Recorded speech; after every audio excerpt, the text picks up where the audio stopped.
അങ്ങനെ നമ്മൾ ക്രോംപേട്ട് എന്ന് പറഞ്ഞ സ്ഥലത്ത് എത്തിയിട്ടുണ്ട് കേട്ടോ. അപ്പം നമ്മുടെ ഒരു കസിൻ ബ്രദർ നമ്മളെ കളക്ട് ചെയ്യാനായിട്ട് വന്നിട്ടുണ്ടായിരുന്നു. അങ്ങനെ നമ്മളിതാ റൂമിലെത്തിയിട്ടുണ്ട് കേട്ടോ. നല്ല റൂമായിരുന്നു കേട്ടോ, AC റൂമാണ്. പിന്നെ നമ്മൾ TV ഉണ്ടായിരുന്നു. അങ്ങനെ നമ്മൾ കുറച്ച് നേരമൊക്കെ റെസ്റ്റ് ചെയ്ത് ഫ്രഷായി പുറത്തേക്കൊക്കെ ഒന്ന് പോവാമെന്ന് പ്ലാൻ ചെയ്തുകൊണ്ടിരിക്കുകയാണ് കേട്ടോ. അപ്പോൾ റേനു ഡാൻസ് കളിക്കാനുള്ള മൂഡിലാണ്. അങ്ങനെ നമ്മളെല്ലാവരും റെഡിയായി ഇതാ പുറത്തേക്ക് ഇറങ്ങിയിരിക്കുകയാണ്. അപ്പോഴാണ് അന്നമോളും പൊന്നൂസും റാണിയും കൂടി ഒരു ആക്ഷൻ സോങ് കളിച്ചത്.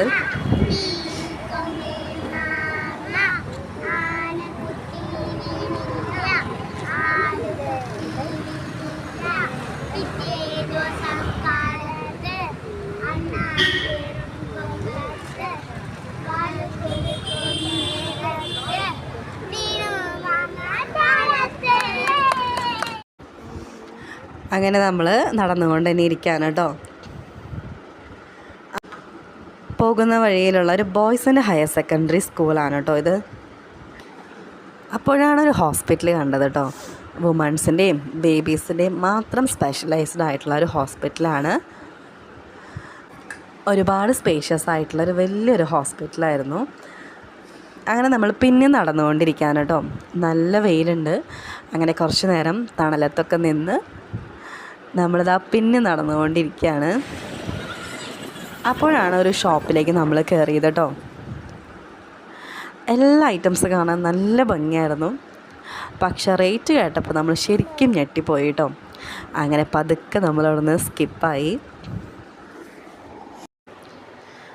അങ്ങനെ ചർച്ചിൻ്റെ ഫ്രണ്ടിൽ വെച്ച് ഒരു കുട്ടീനെ നമ്മൾ മീറ്റ് ചെയ്തു കേട്ടോ. അപ്പോൾ ആ കുട്ടിയോട് സംസാരിച്ചപ്പോൾ ആ കുട്ടിയാണ് നമ്മളോട് പറഞ്ഞത്, നിങ്ങൾ നേരെ ശരവണ സ്റ്റോഴ്സിലേക്ക് പോയാൽ മതി, അവിടെ എല്ലാ ഐറ്റംസിനും നല്ല റേറ്റ് കുറവാണെന്ന് കേട്ടോ. അങ്ങനെ നമ്മൾ നേരെ ശരവണ സ്റ്റോഴ്സിലേക്ക് എത്തി. അപ്പോൾ ഫ്രണ്ടിൽ തന്നെ 2 കൂട്ടുകാർ നമ്മളെ കാത്തിരിക്കുന്നുണ്ടായിരുന്നു കേട്ടോ. അപ്പോൾ അന്നമോക്കും പൊന്നൂസിനും റാണിക്കൊക്കെ നല്ല സന്തോഷമായി. അപ്പോൾ അവർ ഫോട്ടോ എടുക്കാനും ഷേക്കൻഡ് കൊടുക്കാനൊക്കെ ആയിട്ട് നിൽക്കാൻ കേട്ടോ. അപ്പോൾ അവിടെ വന്നിരിക്കുന്ന ഓൾമോസ്റ്റ് എല്ലാ കുട്ടികളും ഈ 2 കൂട്ടുകാരുടെ ചുറ്റുമുണ്ടായിരുന്നു. പക്ഷെ തക്കടൂനും റീനോനും എന്തോ ചെറിയ പേടിയായിരുന്നു. അവർ ഇങ്ങോട്ട് തിരിഞ്ഞ് നിൽക്കുകയാണ്. അങ്ങനെ കുറച്ച് ഫോട്ടോസൊക്കെ എടുത്ത് നമ്മൾ നേരെ പോയത് ഡ്രസ്സിൻ്റെ സെക്ഷനിലേക്കാണ് കേട്ടോ. ചുരിദാറുകളുടെയും സാരികളുടെയൊക്കെ കളക്ഷൻസും റേറ്റും കണ്ടപ്പോൾ ശരിക്കും അങ്ങനെ വണ്ടറടിച്ച് നിൽക്കാൻ കേട്ടോ. പട്ടുസാരികളുടെ റേറ്റ് കണ്ടപ്പോൾ തന്നെ ശരിക്കും ഞെട്ടിപ്പോയി കേട്ടോ. 450-ലാണ് പട്ടുസാരികളൊക്കെ റേറ്റ് സ്റ്റാർട്ട് ചെയ്യുന്നത്. അതും നല്ല കോസ്റ്റ്ലി ആണെന്ന് തോന്നിക്കുന്ന രീതിയിലുള്ള പട്ടുസാരികളായിരുന്നു കേട്ടോ. അങ്ങനെ നമ്മൾ ജസ്റ്റ് അതൊക്കെ ഒന്ന് കണ്ട് നമ്മൾ അടുത്ത സെക്ഷനിലേക്ക് പോകാൻ കേട്ടോ. അപ്പോൾ നമ്മൾ 2nd ഫ്ലോറിലാണ്. അവിടെ ചെരുപ്പുകളുടെ മാത്രം കളക്ഷൻസാണ്. അങ്ങനെ റാണിക്കും റേനോനും പൊന്നൂസിനും അന്നമോക്കൊക്കെ ഷൂസൊക്കെ എടുത്ത് നമ്മൾ ആ ഫ്ലോറിൽ നിന്ന് ഇറങ്ങി കേട്ടോ. ഷോപ്പിൻ്റെ ഏറ്റവും ടോപ്പിൽ നിന്നുള്ള വ്യൂസാണ് കേട്ടോ അത്. കുട്ടികൾക്ക് കുറച്ച് ഗെയിംസ് കളിക്കാനുള്ള കുറച്ച് ടോയ്സുകളൊക്കെ ഇവിടെ ഉണ്ട് കേട്ടോ.